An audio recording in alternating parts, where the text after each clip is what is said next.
Good afternoon and welcome to HGAC's ninth weekly Q&A session for the 2015 TIP Call for Projects. Today's presentation, not a whole lot to cover with you guys, so we'll spend almost the entire time covering your questions. And we'll try to get you all prepared for the holidays and finishing out the application period. Again, we hold these weeklies. My apologies again for today's rescheduling at kind of the late moment. We had a appointment I couldn't reschedule crop up yesterday, so we had to reschedule it for today. It looks like a fair number of folks are able to join us today, so thank you for the time. And I would assume others will probably watch the recording when we get it posted, just to see if there's anything that pertains to them. The remainder should be okay for Mondays. Next week through January 12th, Monday at 2 p.m. should be okay. I'm not aware of any current conflicts.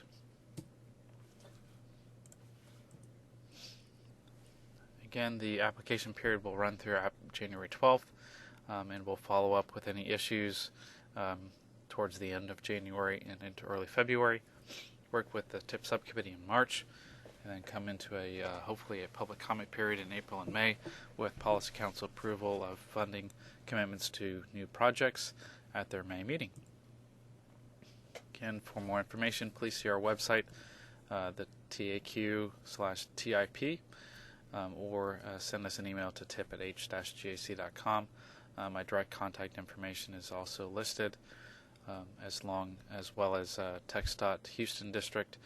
Catherine McCright is the best person to coordinate any issues you may have. And without ado, I'll jump right into seeing if folks have any particular questions that they would like covered. I see Chip Taylor with Harris County is logged on. I know he sent me an email the other day asking a couple of questions, so we'll try to cover those, Chip, pretty quickly. I'm not sure if you've got a microphone handy where you are or not, but I'll meet you in just a second. On your projects, you had asked us on the timing of when you'll get back the kind of the delay information and safety information on some of your projects. We're working on that now. I don't have a specific timeline for you. I would expect you to get the safety stuff first, simply because there will be more work you're going to need to do with that when we send it back.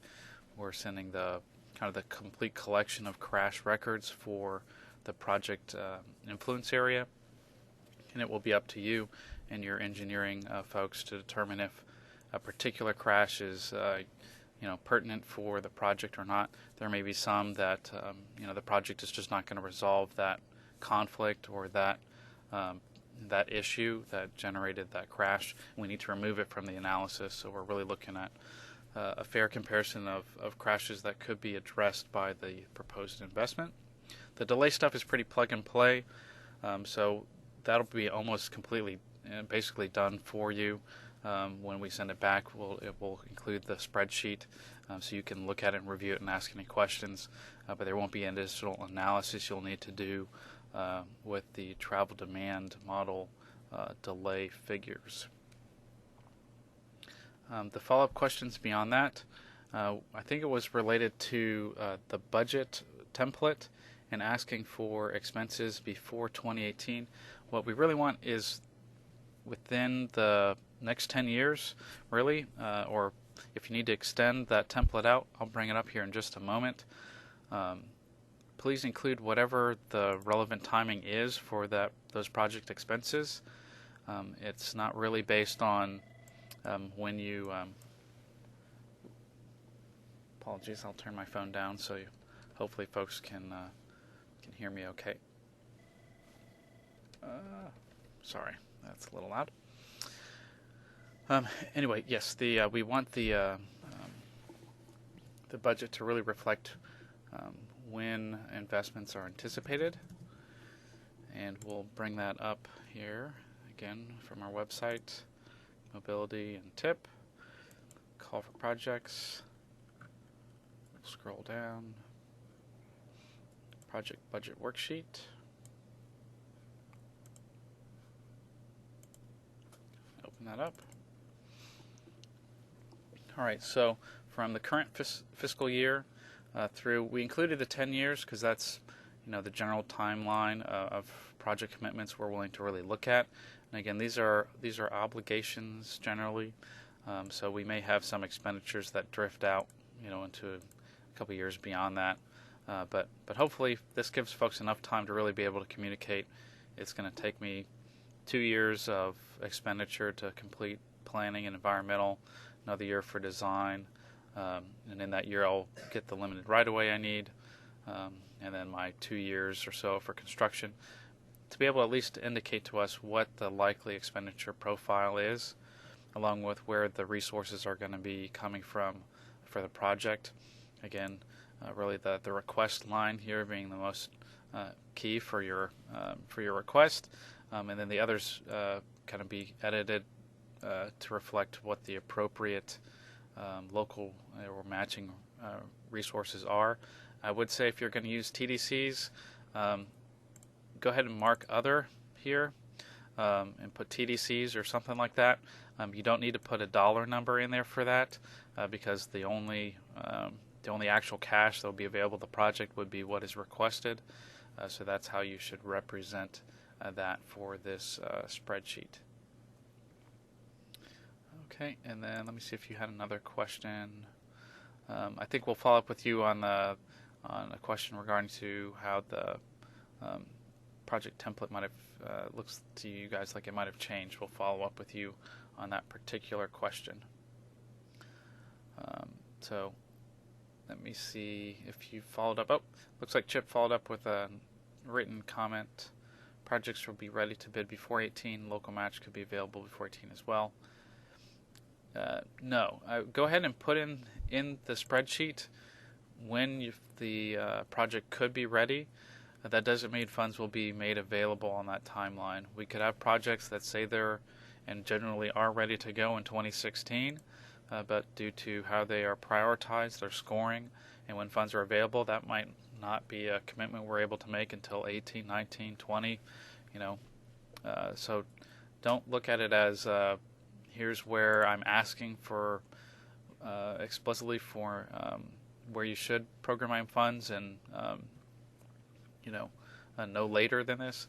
It's really how soon can you deliver the project from today. So let me see if Chip, you've got a let me see if I unmute you. Are you there, Chip? Oh, all right. I'm not hearing you, so I'm guessing that the microphone on your thing is muted. But I got a message from you that that answers your question, so thank you very much.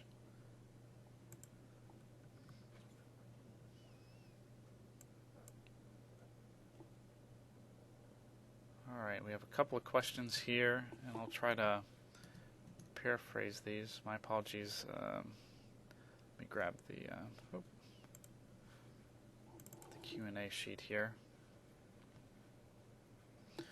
All right, so this is a question dealing with the crash analysis. Should multiple factors be stacked or combined to estimate overall crash reduction? That gets to be pretty, challenging. Although I would say, if you've got the clearinghouse and they've got some recommendations, she notes here there's the CMF clearinghouse.org. That's not a website that I've been to.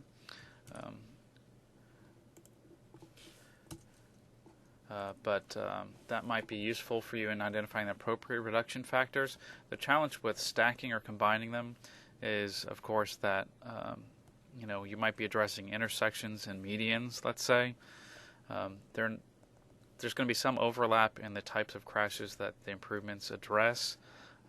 So part of the way to address that would be to segregate the crashes into this cohort of crashes in the record would be addressed by this portion of the project and could have this kind of reduction assigned to it.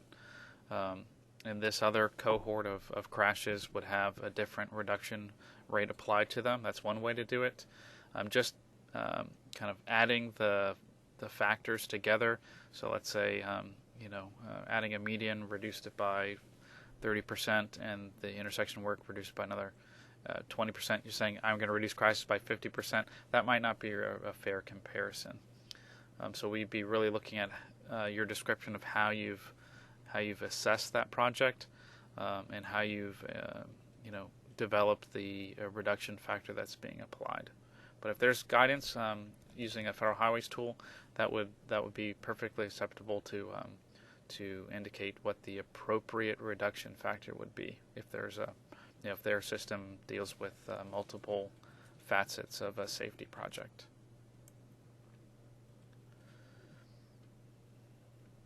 Okay, and then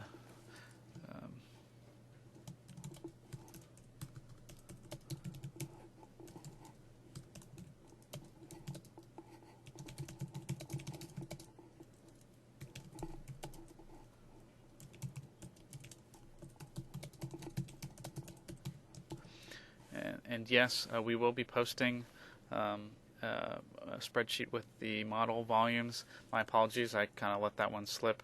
I needed a piece of information from our modeling folks, and we'll get that posted. I'll probably also potentially repost that document. I'm not sure yet. That would include it right in the shapefile. That might be useful for some folks. But we'll immediately get the it's really just a spreadsheet that's got the area type and the facility type, with the daily volumes that are listed as capacities for you to compare to.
All right, I see Yvonne has her hand raised, so I hope Yvonne is handy.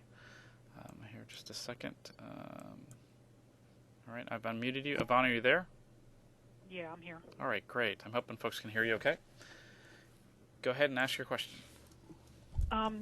For the VMT reduction for a transit project, can you confirm that it's just VMT reduced that we have to do and not emissions reduction?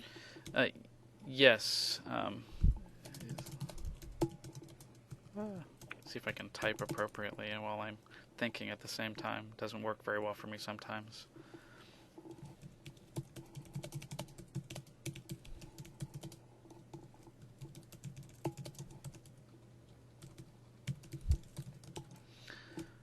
And the answer to that is no. We will go ahead and, if we need to apply CMAQ funds, for example, for a project, convert the VMT reduction to emissions reductions, if that's necessary. Really, we're not changing the analysis process at all. We're just changing the number that kind of gets spit out at the end. So in the past couple of calls, we've used the emissions reductions as that measure. We're just kind of backing that, that one emissions factor application out of it and focusing on the VMT reduction. So it's a little closer to being consistent with the roadway evaluation and how does the project address congestion and those kind of issues. I think it'll help us kind of demonstrate a little more clearly how the project benefits the overall transportation network, and then we can follow up for eligibility reasons with the emissions piece. Does that make sense? Yeah. So is the time frame the first 5 years of service, or just the first year, or it doesn't say? Right. So I think we would expect the initial year of operations, and for consistency purposes, we're looking at a 2018 analysis year for travel demand stuff. The period that we go out could, I guess, vary depending on the project. However, I would go at least 10 years. We're looking at 20 years for the delay side of things, but we know that might not be an easy or really appropriate thing to do for all transit projects. So I would go beyond 5 to try to get to 10 years, and then we'll see what makes sense as a logical cutoff for all the projects under transit. We're going to be comparing apples to apples there, so those will be treated the same. Okay. Does that make sense? Yep. Thank you. Yep. Any other questions? No, not for me. Okay, great. Thanks. I'll go ahead and mute you. Thanks.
All right, I'm not seeing any other hands raised at this point, or any other comments. I'll hold here for just a few more minutes.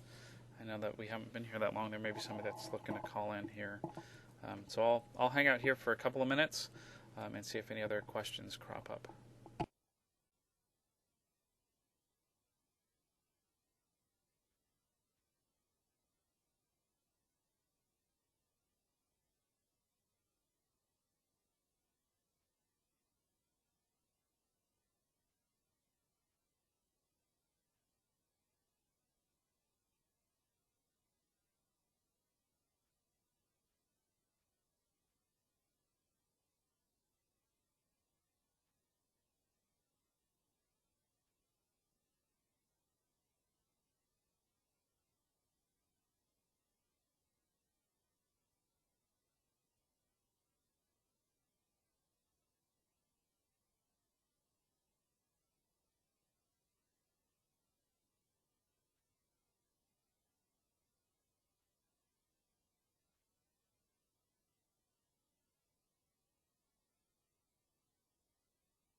All right, I'm not seeing any other questions crop up. So if you've got a question, please shoot it in pretty quick. Otherwise, I'll go ahead and probably just close out this webinar. Thank you all for participating. If I don't see you all next week, I will be here. We will have the webinar on the 22nd, but have a happy holidays to you if you are going to take some time in the next couple of weeks. And we will touch base with you in the coming weeks. So thank you all very, very much.